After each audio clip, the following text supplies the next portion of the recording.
मैं एक रेस्टोरेंट में वेटर का काम करती थी।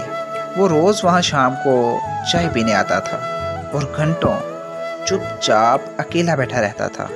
मुझे उसको देखकर अजीब सी बेचैनी होती थी। मेरा दिल करता था कि मैं उससे बात करूं, लेकिन होटल इंतज़ामिया की तरफ से किसी कस्टमर से पर्सनल बातचीत की इजाज़त नहीं थी। मुझे रोज़ उसके आने का इंतज़ार रहता था। जब कभी वो आने में देर कर देता तो मुझे अजीब सी बेचैनी होने लगती। फिर एक दिन वो रेस्टोरेंट ना आया। अगले दिन जब वो आया तो मैंने पूछ लिया कि सर, आप कल क्यों नहीं आए? आपकी तबीयत तो ठीक थी ना? उसने मुस्कुरा कर मेरा नाम पूछा। फिर मेरा नाम पुकारते हुए कहने लगा कि मैं बिल्कुल ठीक हूँ।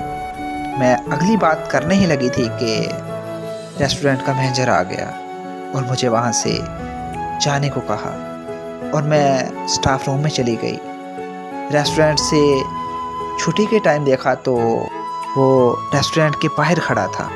मुझे देखते ही वो मेरे पास आया और मुझे बोला कि अगर आपका मैनेजर गुस्सा ना करे तो मैं आपको आपके घर तक छोड़ सकता हूँ।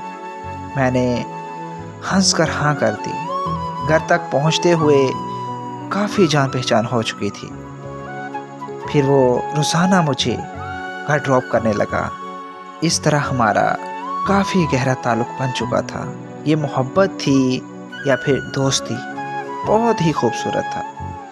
एक दिन मैंने उसे कहा कि मैंने आज रेस्टोरेंट नहीं जाना, क्यों ना हम कहीं बाहर घूमने चलें?